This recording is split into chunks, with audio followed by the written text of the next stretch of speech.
শ্রীরাম কি আল্লাহর নবী ছিল? একজন মুসলমান হিসেবে আপনার মাথায় কি কোনোদিন এই প্রশ্নটি এসেছে? ডক্টর জাকির নায়েক এই সম্পর্কে কি বলেছেন? আসুন আমরা জেনে নেই। রাম একজন ভালো মানুষ ছিল, আবার আপনি বলছেন সে অবতারও ছিল। অবতার মানে ত্রা মানে খোদা কর্তৃক প্রেরিত, কিন্তু খোদা না, খোদা প্রেরিত।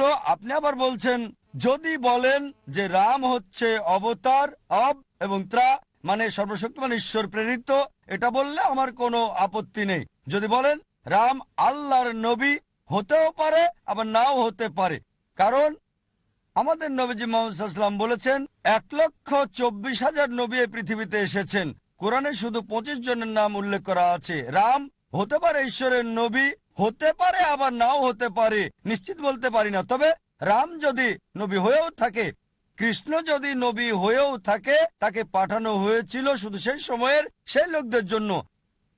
এখন সমগ্র মানব জাতি, হোক সে ইন্ডিয়ার, হোক সে আমেরিকার, হোক কানাডা, হোক ইউকে, হোক সৌদি আরবে, তাদের মানতে হবে সর্বশেষ এবং চূড়ান্ত নবী মুহাম্মদ সাল্লাল্লাহু আলাইহি সাল্লামকে। আমি বলছি না, এটা বলছে আপনার গ্রন্থ। আপনার গ্রন্থ পড়ে দেখেন, ভবিষ্য পুরাণা পর্ব 3 খণ্ড 3 অধ্যায় 3 শ্লোক 5 থেকে 8, ভবিষ্য পুরাণা পর্ব 3 খণ্ড 3 অধ্যায় 3 শ্লোক 10 থেকে 27 নবীজি মুহাম্মদ সাল্লাল্লাহু আলাইহি সাল্লাম সম্পর্কে বলছে। অথর্ববেদ বুক নাম্বার 20 হিম নাম্বার 127 অনুচ্ছেদ 1 থেকে 14, অথর্ববেদ বুক নাম্বার 20 হিম নাম্বার 21 অনুচ্ছেদ 6, অথর্ববেদ বুক নাম্বার 20 হিম নাম্বার 21 অনুচ্ছেদ 7, ঋগ্বেদ বুক নাম্বার 1 হিম নাম্বার 53 অনুচ্ছেদ 9 নবী মুহাম্মদ সাল্লাল্লাহু আলাইহি ওয়াসাল্লাম সম্পর্কে বলছে।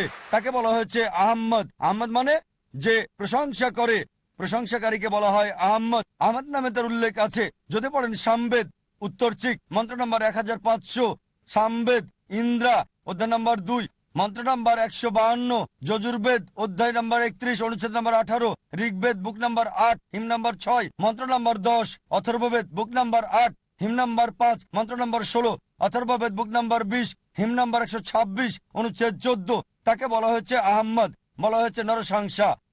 নরসংসা মানে নর মানে মানুষ, সংসা মানে প্রশংসা। যে একজন প্রশংসাকারী, যদি আরবি করেন হবে মোহাম্মদ। তার কথা মোহাম্মদ নামে, নরসংসা নামে অনেক জায়গায় আছে।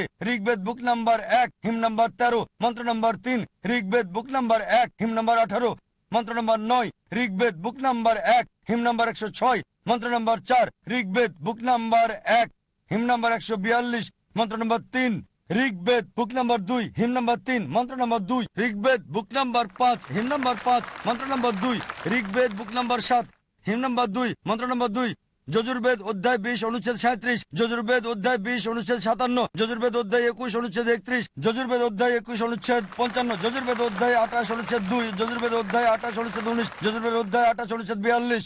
শুধু হিন্দু গ্রন্থ থেকেই এভাবে রেফারেন্স দিয়ে যেতে পারবো সর্বশেষ এবং চূড়ান্ত নবী মুহাম্মদ সাল্লাল্লাহু আলাইহি সাল্লাম সম্পর্কে।